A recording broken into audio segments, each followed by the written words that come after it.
main event is a major clash of styles. Let's discuss. He lifts Henry Cejudo up, walks him over to Mark Zuckerberg, gets Mark Zuckerberg out of the seat, and then just dumps him on his head. Well, he's certainly got a fan in the Zuck man. We've never seen someone blow up the way that Sean did off of that first season of Contender Series. I think this is an interesting fight. Very high-level martial arts. In the octagon, it is impossible to deny what a problem this guy is. Many people think he's better than Sean O'Malley, but we get to find out. What's up, everybody? Laura Sanko here, alongside, in the internet sort of way, Dean Thomas. You always got something different going on in the background, and I love it. Well, you should have saw a show I did earlier today. I did UFC Unfiltered with Jim Norton today. Yeah. From the airport, from the American Airlines lounge, and the original spot that I had set up in the lounge, a lady was trying to sleep and she told on me and got me kicked out in the middle of the show. So I had to leave. And I did the show. I literally did the show from the lounge with the laptop in my lap, just doing the show in the lounge of American Airlines in the Miami airport. We get things done wherever we need to. I am currently in Las Vegas. Dina's, where are you? In Texas? I'm actually in Austin. Wow, what brings you Austin, Texas. Austin, Texas. I'll be going on the Joe Rogan podcast tomorrow. So stop. Yes. So You it does. didn't Listen, even tell me. I know. Well, it doesn't matter where I'm at. I'm gonna get the show done. You know what I'm saying? I know. I am going to get the show done. Are you gonna? Here's the question: are you gonna at least mention your incredible podcast with Laura Sanko? One time, just one time is all we need. I will, of course. Of course, I'm gonna say yeah. Well, because honestly, I'm supposed to be at dinner right now with Matt Serra, John Danaher, and a few of the other guys. And I said, nah, man, I got business to tend to. Dean, that's too much. That's too much. No. I would have blown me off to hang out with Matt Serra and John Danaher and like just total nerd out. I mean, that I can't imagine a meeting of greater jujitsu minds than Dean Thomas, Matt Serra, and John Danaher. No. It's Dean Thomas and Laura Sanko's time. Okay, all right. Nothing takes precedence over that. We gotta get to the meat on this bone because we have an incredible card to talk about. The main event, of course, is Sean O'Malley versus Merab Dvalishvili for the Bantamweight Championship. But the real main event of UFC 306, Noche UFC, Riyadh Season, UFC Sphere, whatever the heck we are calling it, all of the above, the real main event is the venue itself. And Dean, from what I have seen, from what I've heard, it is going to be insane. I was nervous about talking about this because I saw some stuff last week that I was sworn to secrecy on, but I've been watching other people's podcasts and they're like dropping little nuggets here and there. So I feel like I'm safe to drop a few nuggets as well. Do you know anything about what's going to go on? I don't know anything, but I spent all week last week at the UFC Apex. I was out there with Sean Brady, like you mentioned. So I'm at the UFC Apex all week last week. And anytime I brought up the Sphere, whoever was working on it, their face was just like, oh my God. I mean, they were like, just, I don't know. It was partially like they were a bit, I mean, they were just like tired. Yeah. And just like, I can't believe we're going to pull this off. Yeah. That's the same vibe, but also in like I think they're really excited about it, but they're also really excited for it to be over.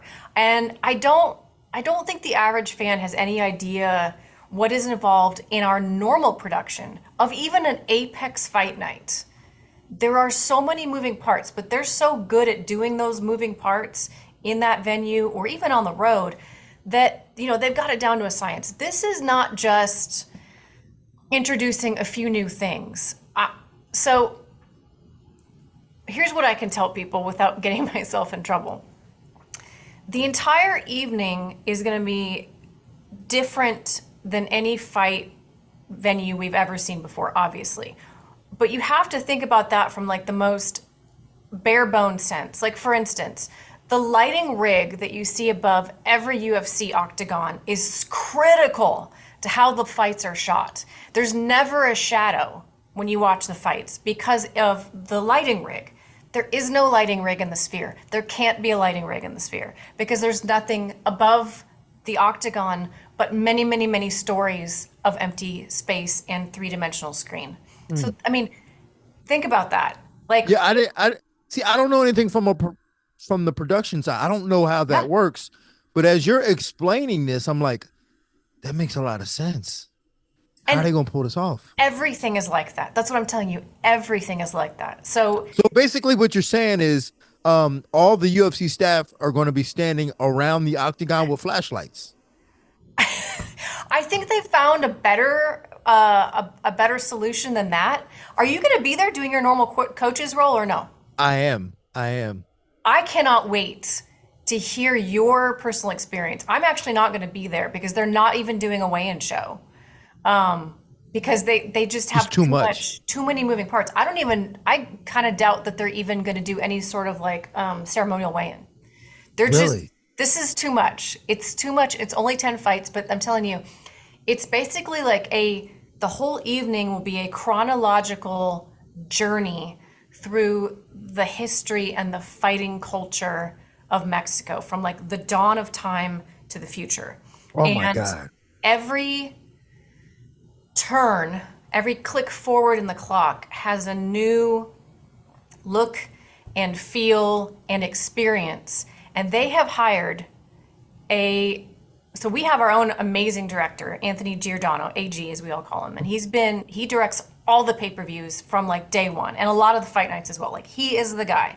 This was such a big undertaking that they have actually hired another director to direct alongside him that is experienced in shooting something to convey a large three-dimensional space to an at-home audience. Because when you think about that, like it's going to lose a certain amount of its effect, probably a lot of its effect, honestly. But they are taking every measure possible to try to make sure that the in-house experience translates as much as humanly possible to the viewer at home. I mean, I won't go into some really neat things I know about, but there are things that will happen down to the individual level of the person sitting there in the sphere. Like it is curated to the individual and it is attached to what is happening in the octagon. And I'll just leave So it. basically, like if somebody gets punched, everybody feels it.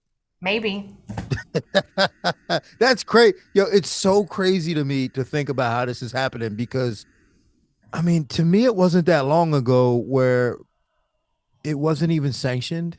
Yeah. And we were Yeah. in bars and it was just random people with not even cages, because no one had a cage in the early days. Everybody had a ring. Yeah. And they were Boxing just ring, setting you up, fall yeah, they were out just and then they setting up shove you back rings in. and fighting at any weight class, taking people out of the crowd. So it wasn't that long ago to me and then now when I see the sphere just illuminating through the sky Yeah. of Las Vegas and knowing that the UFC is going to be taking place there, it's unreal for me to think that we've 20 come this far. $20 million roughly. And our typical pay-per-view, I believe, is like $2 to $3 million in terms of what it costs. Oh man. $20 million. And I'll tell you something, what I love, honestly, is the UFC's and Dana White's in particular willingness. Like when he falls in love with an idea, he's going to do it. And people may think it's silly or it's this or that. Like, I love this. I loved the BMF belt. I know that you don't necessarily, but like when the UFC is willing to kind of just go, you know what? We don't have to do everything the same way every single time. Why not? I love these why not moments. I really do. And I love the pageantry. I just love it. Dana White can spend $20 million on a fight, but can't jump off a cliff in Hawaii. I thought he eventually made it off the cliff, no? Yeah, he walked off. He did the walk of shame. No, I hope he doesn't see this. I'm sorry, Dana. I didn't mean it that way. I don't think you I'm watched just saying. it. I'm just saying that you really pulled this off as much as you've done for the sport of the MMA in terms of, putting the Ultimate Fighter on, having this Fertitta's body UFC, being so successful with the Ultimate Fighter. Then during COVID, when Fight no Island. other sports were around, he was the one who stepped up and Yep. said, "We're still doing this." And now he's putting this together at the Sphere. I mean, it's just incredible. Yeah, I hope people can appreciate it for what it is. One last just little nugget that blows my mind before we move on to the fights themselves. I want the viewer so badly to understand what has gone into this. Our boss, and not just our boss, many, many, many, many people have spent the last like 3 weeks several times a week, waking up at 1 a.m. and doing rehearsals from like 2 to 7 at the Sphere. 2 a.m. to 7 a.m. And then, by the way, they go to work and work a full-time normal day producing Contender Series, producing Fight Nights, producing, slap and all of the other things that we have going on out of the Apex and out of headquarters. It's just unbelievable to me that they are taking this much on and they're pulling it over the finish line, man. It's just crazy. And honestly, and that's why I'm so protective of the UFC when I hear fans talk about it, like, Same. oh, why don't they have a fight with UFC and Bellator guys and this, that, and the third? I'm so protective of it because I understand, like, I see it from both sides and I see how hard the UFC works to put these shows together. And it's just, it doesn't compare. And you can't ride off of the hard work that they've done and just go hard, just let Bellator fighters in on this. It doesn't work that way. Yeah, people have little understanding of what really goes on behind the scenes here, and we're very proud of the whole crew who is about to pull off this effort. Definitely Craig Borsari, Zach Candido, tip of the cap to them for sure. So anyway, to the fight, main event. And man, what a clash of styles it is, right? This is a sort of old school. We've seen this clash many times. I think it's fascinating whenever we get it. Striker versus grappler, and it's gonna be a very, very interesting one. But what I love about this fight, Dean, is the purity, which we don't always get, and that is the true, clear-cut number one facing the champion when they're both at the peak of their prime, and I love that.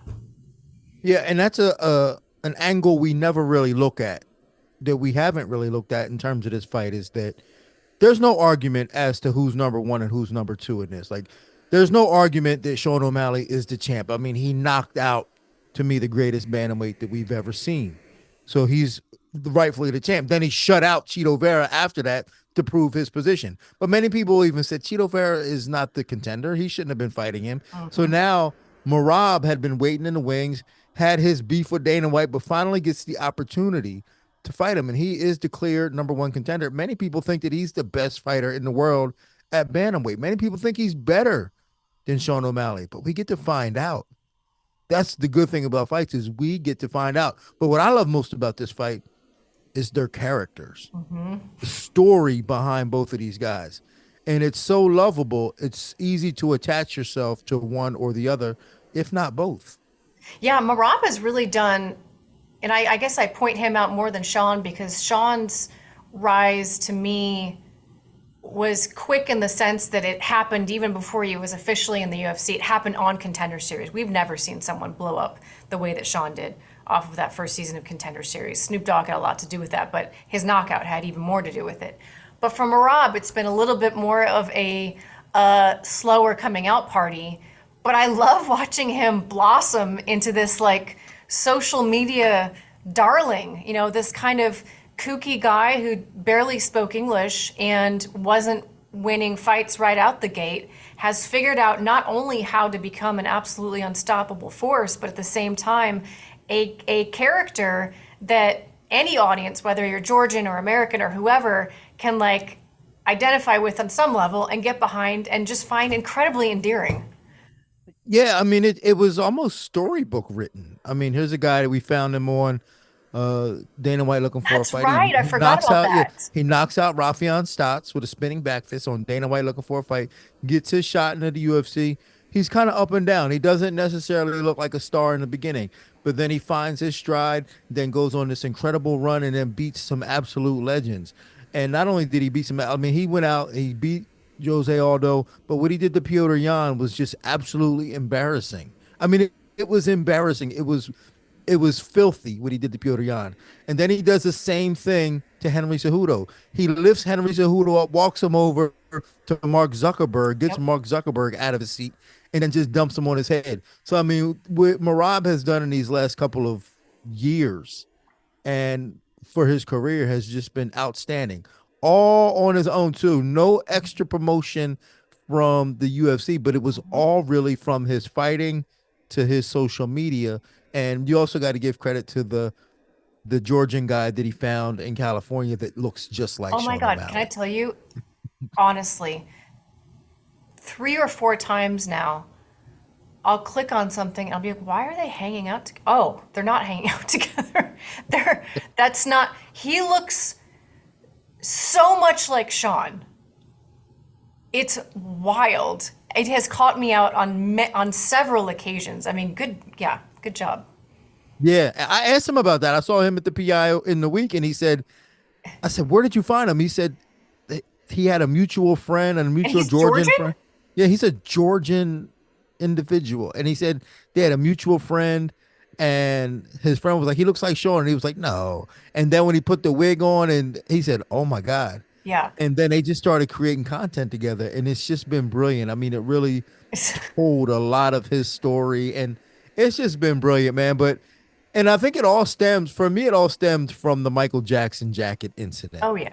because that's, to me, the greatest bit in UFC history. The fact that Sean O'Malley thought Merab was just a security guy and gave him the jacket, and then Merab paraded around for months wearing that thing.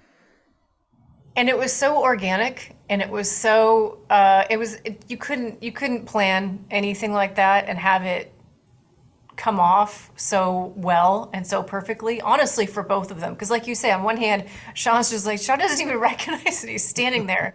And Merab, I will never forget, when he puts it on, and he's just like looking at Aljo, and he's looking at Sean. Like a little kid, right? He so was cute. smiling. He had that little smirk on his face like he was a little kid. It's horrible.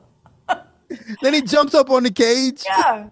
Oh, it's tremendous. It's tremendous. But you know, they both really are. I never would have thought I would say this about Merab, but he has turned himself into, you know, a complete package in that way. And in the octagon, it is impossible to deny what a problem this guy is. What an absolute problem he is. And I was trying to, like, off the top of my head, think of comps in terms of guys that approach a fight. Like, I mean, maybe Colby Covington for a certain period of time in his career sort of was like this. But even then, I really feel like Merab is one of one in the way that he approaches a fight, because you can call him a grappler, of course, but like, it's not even that he's really that dangerous of a grappler, to be honest with you. He doesn't ever submit people, and he doesn't typically knock guys out with ground and pound. He exhausts people, and that's it. That's his weapon. That's it. He overwhelms you. He overwhelms you with a lot of stuff. And I remember talking to Matt Serra about him before. I mean, that's where he came up, and Matt was just like, you know, he's not the best wrestler. That's what But I'm saying. but the way he puts it together, the way he has this fearlessness about getting inside and just getting his hands on you and transitioning once he gets a hold of you, is unreal. It's probably the best in the world. Like, his shot ratio to finish and just relentlessness is probably the best in the world. Like, I can't think of any. I mean, there's some that are cleaner. You know, when you look at like Umar might be cleaner. Umar Nurmagomedov might look cleaner, but it's not as relentless and just just exhausting. Like you said, he exhausts you. And Merab might be the best in the world at being able to pull that off. He has weaponized not just pace, but he has weaponized the idea of chain wrestling for the sake of chain wrestling, right? Lots of guys are really good at chain wrestling, but their intent is always to get the fight to the ground and then get on top, and either they've got a submission game or whatever it is. 9 times out of 10, they're trying to get you down and keep you down. And while that is kind of course, a thing that Merab can and will do, he oftentimes sacrifices position and kind of like lets guys up so that he can take them down again. And that type of up-down cardio is something that, like, to me, it's the worst version of cardio that you can possibly have. Like, we talk about guys having grappling gas tanks and striking gas tanks. It is the up-down, up-down, up-down gas tank that is so rare, and he's got it. Well, that can also, depending on how O'Malley approaches this fight, if O'Malley recognizes that he's going to get taken down and goes, okay, I'm not going to exhaust myself to stand up, I'm okay on the ground, because O'Malley has an underrated grappling game. I think. I think he's better on the ground than most people believe. If O'Malley is prepared to be taken down and not have this rush to get back up, that's no longer a weapon for Merab Mm-hmm. because O'Malley's okay there. Now he may not still be winning the fight from there, but it's not that exhausting pace, which still means that if O'Malley eventually does get up or at the start of the next round, he's not going to be exhausted. Yep. If he did his homework on the ground and said, okay, I got taken down, but I'm going to play very defensive, or who knows, maybe he's got some submissions up his sleeves that he may feel he can catch Merab with. I think this is an interesting fight. Very high level martial arts, especially from O'Malley's part. It's a really interesting thing you say there because that would be a really different and unique and plausible part of a game plan in terms of like, okay, I got taken down. I'm gonna stay defensive. If an opportunity for me to get up presents itself, I will of course get up. But I'm not gonna panic down here because I know that I have, at a minimum, 5 chances to knock this guy out. The beginning of every single round. And that's the thing about Sean is his pinpoint accuracy with the striking. And as we have seen Merab's striking evolve, certainly, I thought he looked really good against Cejudo and saw improvements there. But you can't watch film on him and not think that, oh my God, there's like a million opportunities for Sean to snipe this guy. Well, see, that's the thing. And that's where I had a conversation with Corey Sandhagen about after his fight with Umar was that he didn't have a plan, necessarily have a really thought out in-depth plan if he got taken down. Like he was anticipating on getting back up, and he did. And he did. But he spent a good amount of time with Umar on his back, which is probably what's going to happen with Sean. If Sean tries to get back up, he's going to spend a pretty significant amount of time with Merab on his back. But there's a big difference between a guy being on your back and you being on your back working. Because when you're on your back working, you still have an opportunity to win. But when you stand up and the guy's on your back, you no longer have an opportunity to win. You've eliminated your offensive attacks from there. So it'll be interesting to see if O'Malley did incorporate some bottom stuff to go, all right, if you take me down, I got some stuff down here for you until you allow me to get up. But I always think that's a mistake for guys like O'Malley and Sandhagen to give up those moments where guys are just hanging out on their back because they've eliminated any possible offense that they can really execute in those moments. Before we go too further, let me run through the stats a bit because they are what you think they will be, but some of them are pretty incredible. Sean O'Malley is 10-1 in the UFC. Merab Dvalishvili is 10-2, so pretty similar records. Of course, Sean has 6 knockouts. Merab does have 1 TKO. 5'11" for Sean O'Malley to 5'6" for Merab, so pretty significant height advantage. And 72-inch reach versus 68-inch reach. So again, another pretty big reach advantage there for Sean O'Malley. No surprise there. Striking accuracy for Sean O'Malley is 62%. UFC average is 42. So when we talk about his accuracy, we're talking some serious numbers here. In fact, the UFC record is just 67. So like he's within a shot of that record.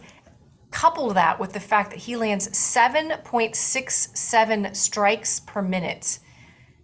With that level of accuracy, and you can understand why he's knocking all sorts of guys out. Interestingly enough, though, Merab Dvalishvili only absorbs 2.37 significant strikes per minute, which is less than the UFC average. So although you'll hear a lot of analysts, including myself, talk about how he's kind of open to get hit as he's rushing in, the stats tell me that he's really not getting hit that often, and he's spending the majority of his fights grappling. He averages 6.43 takedowns per 15 minutes, which is absurd, and has an 80% takedown defense. That's not going to matter in this fight. Sean O'Malley has 6 knockdowns to Merab's 1 knockdown. Sean O'Malley has landed 3 takedowns in his UFC career, and Merab Dvalishvili has landed 79. He's probably attempted 1,000. That's the thing. Yeah, and back to that crazy 6.43 takedown average per 15 minutes. I mean, that's wild. That's really, really wild. And it tells you about everything you need to know about their style. I guess I'll ask you this question, more of a bigger picture question about Sean. Is there anything left about Sean that you need to like find out? Are there questions that you have No, unanswered? I don't have any doubts in my mind that this kid is special. Yeah. There's no doubt in my mind because what he's doing is unreal in a sense, and I don't know if people can appreciate this because especially the way I do, who's known thousands of fighters who can't handle moments, can't handle the big moments. And fighters, the best fighters in the world are probably still in the gym. But when you can take what you do in the gym and show up in the lights, under the lights, or in this case, in the sphere, and be great. Like Sean O'Malley has been great on the biggest stages. And he's still a character, but he never lets that get in the way of him training and preparing himself for these big stages. And then when the big moments come, he's able to handle them. There's no doubt in my mind that he's special. I mean, he's good everywhere. And then when the time comes to do it within that 25 minutes, he does it. Yeah. He does it. And that's a special and rare quality that I got to take my hat off to him for. And that's, I know we're probably going to get to the picks, but that kind of has had an effect on my decision on who I think is going to win this fight. I love his walkout music. I think, and it's so perfect. Like if you are who you say you are, because it was so long in his career that he was the only one who was believing what he was saying, right? So many people were like, this kid's, getting fed cans. He's not durable. He has no ground game. He's just going to get taken down. All these things. If you are who you say you are, then have no fear, because you're a superstar. I just screwed up that lyric, but close enough. Yeah, it's good, but it totally makes sense, and those are things that I don't know how certain human beings can do that and certain can't. Yeah. I don't know if, and we talk about it. Is it nature or nurture? It may be a bit of both. There's a lot of different. It's complex. There's a lot of different reasons why. I just know that some people in their life they can do it now. Some people can't, and he's one that can do it now. So there's a lot to look forward to in him. How do you think this fight is going to look? I really do believe that Merab is going to have some trouble getting in. And, with fights, especially again under the lights, and it all comes down to those moments, there's a lot of luck involved. And it's easier to get lucky with a punch, right? So that's also a factor. And also luck, and then also preparation. Here's the thing. Merab is training with John Wood, who has, and I spoke to him the other day, he's got like 20 fighters that he's coaching in the next like 3 months, and big fights too, like Khalil Roundtree, and he had a few guys on this last card. He's got some big fights coming up. Sean O'Malley's on Team Sean O'Malley, and he's got people around him that can do the extra work to prepare him a little bit better. So his preparation, I think, is going to be more thorough than Merab's. And I think, and like I said before, it's easier to get lucky with a punch, especially when you're really skilled like Sean O'Malley. So not only does he have luck on the side of finding the mark, he's also very skilled at finding the mark. So I think that Merab's going to have trouble getting in. Sean O'Malley's got great feet. They move fast from side to side. He jukes very well. Yep. And I think Merab's going to have a hard time getting in and might get knocked out. Yeah, when I look at Sean's footwork, it reminds me of like basketball footwork, which you'll see guys move laterally, but they move quite a bit in one direction and they move quite a bit in the other direction. And some guys do that really, really well, but he does, like you say, he does this sort of like zigzag lateral movement that's so fast and so quick. It's like watching a wide receiver or even a basketball player as they're cutting and taking a shot. Well, Laura, can I give you a little cheat code? And I hate to put my stuff out there like that, but I have all my fighters, all of them, watch The Professor. Have you seen The Professor? The little white kid, the Professor? From the he was from mixtape And tour? One. Yes. Yeah. I know exactly who you're talking about. He's still doing stuff, but You I didn't have think him I all would know about watching. The Professor, did you? Well, you know what I'm saying? Y'all got the same body type, probably the same weight and everything. You know what I'm saying? So, but yeah, I have them all watch him. I say, look at the way he is misdirecting his opposition to get what he wants. That's what fighting is. And that's what Sean O'Malley does really well. Like he really jukes you and gets you out of position and then just snipes you. So I think that he leaned into that skill, and it's going to really pay off for him against a guy like Merab. Yeah. I think regardless of who comes out on top, I do think that we will know very early what type of fight it's going to be. Like I don't first think this round is for going to be sure. like, big shifts in momentum personally. I think we're going to know real quick who's going to win. Yeah, I think so. But if there is someone who can come back from a lot, that would be Merab. So I would say, like, if Merab gets him down early and starts mauling him, I think that we're going to know right then and there. But I think if Merab takes a big shot and can handle it pretty well, I True. think there's an opportunity for him to still come back and win. True. It lessens that probability, but there is still a probability that he can come back and win. But I still think that we're going to know the outcome of that fight in the first round. Yeah, I agree with that. It's going to be a very fun fight. I'm excited for it. It's a pure fight.